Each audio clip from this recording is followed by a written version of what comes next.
Well, it's been a quiet week in Lake Wobegon, my hometown, out on the edge of the prairie. It's been warm out there. Temperature's been in the 50s and the 60s, and the snow has melted a good deal of it, except for very stubborn snow that hangs on in the woods and deep, deep in the woods. It's almost like spring, the beginning of March. It doesn't feel right somehow, and it makes us uneasy. It's like a room that your parents told you must never, ever go in, and they went away, and you tried the knob and discovered to your amazement that it was not locked, and you opened it, and you went into the room you were never, ever to go into, and it was filled with beautiful things, and you walked in with an uneasy feeling, and that is the feeling of people in Lake Wobegon when it is spring-like in early March. We are not supposed to be here. No good will come of this. There is a little snow way back in the woods, and if you go back in the woods, even in the summer, even in July, you'll find little traces of snow under ledges, down in ravines, and down in that cave in the ravine up north of the lake, that cave that you step into the mouth of the cave, and you feel the chill coming out. And if you shine the flashlight back in there and take a few steps in, you may see a little glint of ice way back in the cave where 50 pigs from the Ingebrigtsen's farm escaped down this cave 20 years ago. On the very day they were to be taken off to be slaughtered, they went down in this cave, and they have never come back. They are still down there in deep underground caverns, under the earth, under our town. They're digging their way up, digging roots of trees. They're getting food, and they're digging toward the smell of human beings whom they despise. And ever so often, when you go down into your basement in Lake Wobegon, you can smell an odd smell down there, and it's the smell of wild swine. They're lying there just underneath the concrete floor. They're breathing quietly. They're waiting. The big news in Lake Wobegon was about Lucille Tollerud and her demonstration, her protest that she led in St. Cloud. Lucille is 86 years old, and she is of the Lutheran Ladies Quilting Circle at the Lake Wobegon Lutheran Church. This is not the circle of women who do fancy decorative quilting. There are women such as those in Lake Wobegon, and they make beautiful quilts according to old traditional patterns in America. They go back hundreds of years, and they spend a whole year to make one quilt, and the quilts sell for a very pretty penny, and they're collected by wealthy people. These are not these quilters. This is the LLQC, the Lutheran Ladies Quilting Circle, and their whole emphasis is on production. Their aim is to produce quilts to keep the unfortunate of the world warm, and they produce as many as they possibly can. They go in on Thursday morning, and they make coffee, and they sit down, and they quilt. And you're a ripper, or you're a sewer, or you're a tyer. You've given a job, and it's an assembly line, and they make as many quilts as they possibly can. The average age of this group is about 78. Well, they sit and they talk as they make quilts in the LLQC, and they've been talking and very disturbed about the announcement by the U.S. Postal Service last fall that starting on the 1st of July this year, mail, all of the mail from Lake Wobegon will go through the big high-tech mail sorting center in St. Cloud. And it no longer will be canceled in Lake Wobegon by Mr. Bowser down at the post office. Even mail that we send to each other will go by way of St. Cloud. And all of the letters that we send out in the world will not carry the Lake Wobegon postmark, but will carry the St. Cloud postmark. And so, in one more small way, our town will cease to exist. They talked about this at the LLQC for weeks and decided they would do something about it. And they made a quilt which they finished in February. It was 50 feet long. It was 6 feet wide, high. And it said, "Please don't kill our town." They chose the coldest day in February. A bitter wind was blowing from the northwest. They teetered on board a school bus, and they all rode into the Postal Service regional headquarters in St. Cloud. And they disembarked.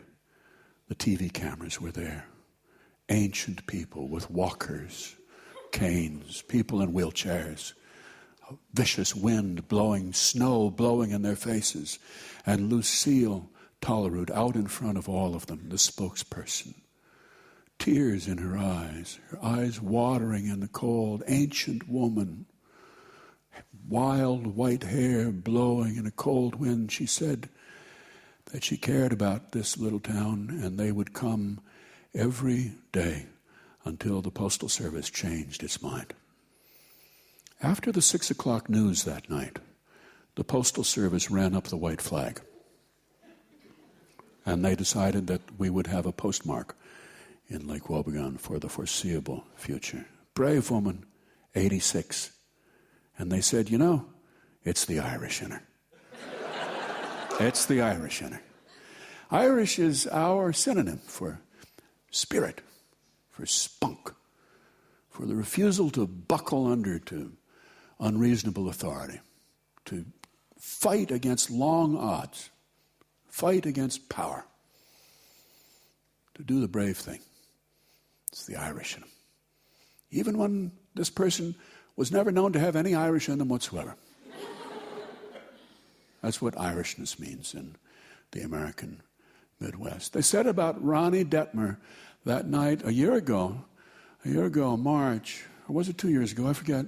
It was a March night in Lake Wobegon, and he decided about midnight, 3 of his friends and they wanted to go ice fishing out on the lake. And they went to his house and they got his father's Winnebago motor home, and they loaded it up with food and potato chips and with cases of beer. And they drove out on the ice, and they drove out to the middle of the lake, and they dug a hole in the ice, and they did notice that the ice was a little thinner than they had expected it would be. But there was a party, they were having a good time, and they dug and they fished for a while, and they caught some fish, and they drank all of the beer, and they ate all of the potato chips, and then they went into the motorhome, and they crawled into their bunks, and they went to sleep. And when he woke in the morning, he looked out the windshield of the Winnebago, and there was open water between him and the shore. There was open water. He got in behind at the wheel, and he turned it around, and he drove it off. And there was even more open water in that direction. He drove to the north, and when he drove up into the north, he saw that there was only about 50 yards of open water between solid ice and shore. So he backed up the Winnebago to get a good running start at it. He didn't wake up his friends. He didn't want to have a lot of panicky people on his hands. And he put the pedal to the metal. He just gave it everything he had, and it was going 50 miles an hour when it went off the edge of that ice and it hit open water, and suddenly everything inside that Winnebago became airborne. Cabinets opened, fish flew through the air, a pot of spaghetti flew, potato chips flew through the air, everything came loose, and the wheels wound up to a very high pitch. And when they came into shore and the wheels got traction, it chewed the transmission to pieces. It broke the rear axle, it broke the tie rod, it bent the frame, everything came apart. It wound up against birch trees up on the shore. Ronnie sat there in the driver's seat, covered with spaghetti and dead fish. People said, "It's the Irish in him."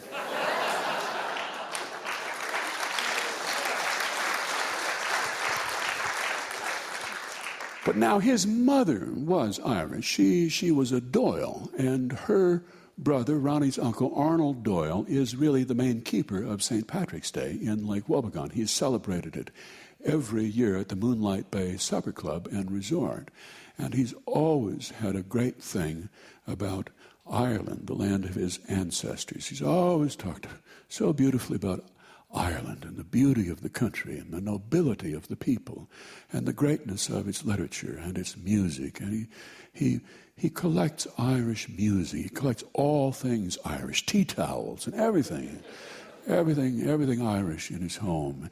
And he's been in touch with his relatives in Ireland. He has an old great uncle in Ireland, his Uncle Seamus in Dublin. He keeps writing back and forth to him, writing him long letters about genealogy and family history and collecting stories. And he's come over a couple of times to Dublin to visit his uncle, who thought very, very highly of Arnold Doyle, and who said, Arnold, he said, my boy, he said, those nephews of mine in Ireland, they got no more interest in family than a fish does in a farmhouse. I tell you, if I had 3 more like you, Arnold, I'd be in business.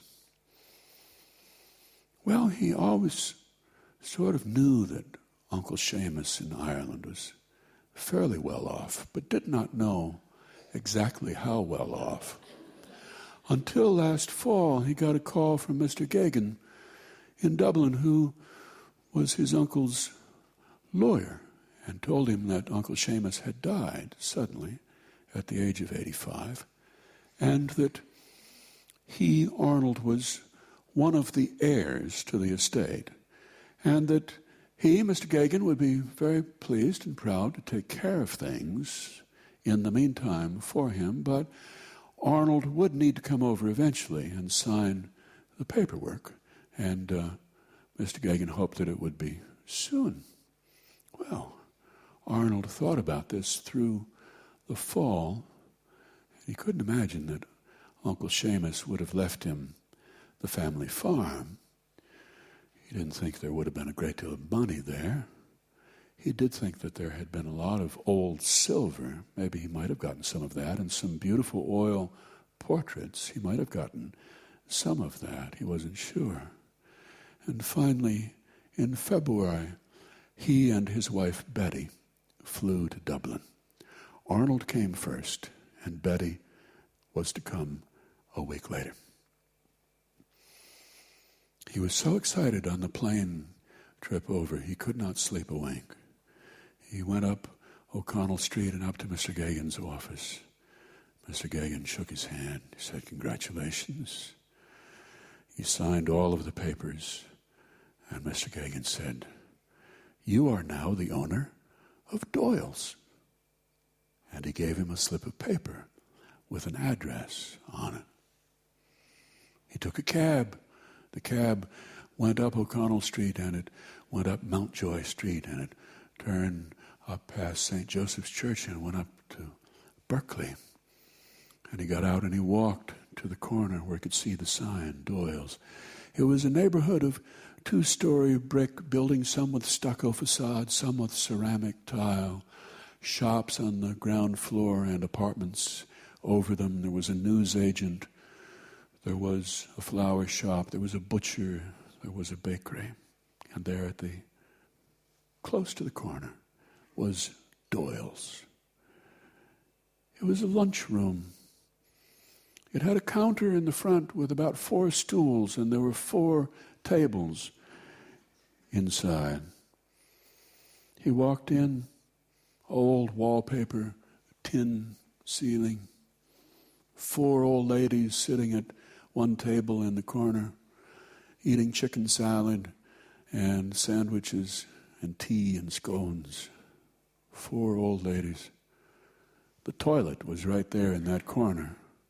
He needed to use it something terrible. He had to ask one lady to move, please, pardon me, excuse me. She edged to the side, and he slipped in behind her, and he opened the door to the toilet in the restaurant that he now owned. The paper roll sat on the water tank. He could hear them talking. Even after he closed the door, he could hear their voices clearly. You ever see him before in your life? No, I don't have any idea who he is. An American by the looks of him. He didn't want to make a lot of noise, and he'd built up a lot of pressure. So he knelt at the bowl, But even so, it sounded like Niagara Falls. And then he flushed, and the water came up towards him. It overflowed the bowl in a panic. He opened the door. He hit one of the ladies in the back of the chair. She got up with a yelp. He stood there in horror until one of the ladies said, "Sir, you're standing in your own piss."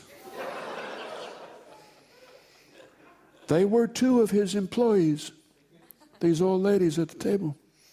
He discovered that there were 15 employees at this lunchroom, all of them relatives of his or relatives of relatives, and he was introduced to each of them in turn. They all looked like his Uncle Seamus. They all had immense eyebrows and black hair and very harsh, dramatic faces you'd never forget. There was his cousin Declan, who was the fry cook, and his wife, who made the salads, and there was another woman whose job was simply to polish the silver and to fold the napkins, and there was someone else who made the desserts, and there was somebody else who, there were 3 dishwashers, there were 3 waitresses, there was one greeter, a hostess who stood at the door. There was a cashier, there was a janitor, there was a man who simply went and fetched things. 15 employees in a lunchroom that could only seat 18 people.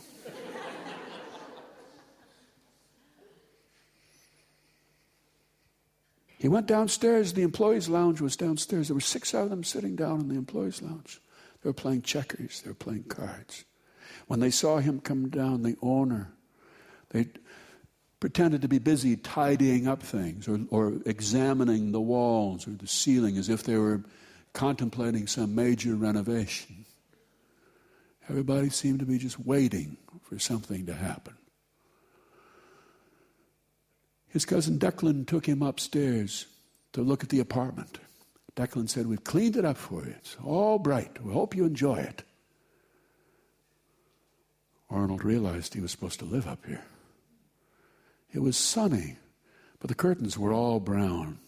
There was a thin rug on the floor and this odd assortment of furniture that looked like furniture you'd expect to see piled at the curb for the junk man to come and pick up. There was a picture of John F. Kennedy on the wall and various old calendars and old prints. And there was a double bed in the bedroom. A double bed, not a king size, not a queen size, but a double bed. He and Betty hadn't slept in a double bed in 35 years. This was a double bed with 2 distinct valleys in it. 2 distinct valleys. And it looked as if the occupants of those 2 valleys had never, ever crossed over the ridge to see what was in the neighboring valley. He said to Declan, "What is the restaurant net in a year?" "Oh," Declan said, "I have no idea. You know, Uncle Seamus never took a penny out of this place. Never took a penny. 47 years he owned this place. He never took a penny. Every penny that he earned, he always stayed right here in the restaurant." I have no idea. And Arnold realized that this was not a business as we understand the term. This was a commune. This was the People's Shepherd Pie Cooperative. And that if he took over this place, he would become the leader of a clan. And he would spend as many years and as much of his money as he cared to spend taking care of these people's troubles and listening to their complaints and putting up with their invincible stupidities and maintaining this restaurant with its menu of Irish breakfast in the morning and shepherd's pie for lunch and sandwiches and the mixed grill and the baked gammon and the chicken balti and the same for supper as for lunch. He said to his cousin Declan, "I don't know why Uncle Seamus left me this. Maybe I'm not the right person to have it. How would you feel if I sold it?" Oh, Declan said, I don't think you'd be able to find a buyer for this. I don't think so. But, he said, if you want me to see to it for you, I'll take care of it for you and see. And so he signed over the whole restaurant, his inheritance, to his cousin. Took him 2 minutes. He'd been on the premises for about 2 hours. And in that time, 4 of his employees had asked him for loans, and 3 had asked him if they could have 2 days off next week. He signed over the restaurant to Declan, and he walked out a free man. He walked down Berkeley and down Mountjoy Street, and he walked down O'Connell Street, and there on his high pinnacle, on his high pillar, looking out over the bridge in the River Liffey, was the great patriot Daniel O'Connell himself. And he looked at Arnold as Arnold crossed the bridge, and Arnold looked back over his shoulder, and Daniel O'Connell was saying, so this is what it comes to. This is what this noble struggle comes to. You walk away. Walk away from problems. Leave your heritage. And then he walked on another block, and there was the statue of James Joyce, standing with his chin jutting out, his glasses, his bad eye, his hair flopped over to the right, his legs crossed, leaning on his cane, smiling. And he said, noble struggle. Every man has his own noble struggle. Leave town. Leave town. That's the news from Lake Wobegon. All the women are strong, all the men are good looking, and all the children are above.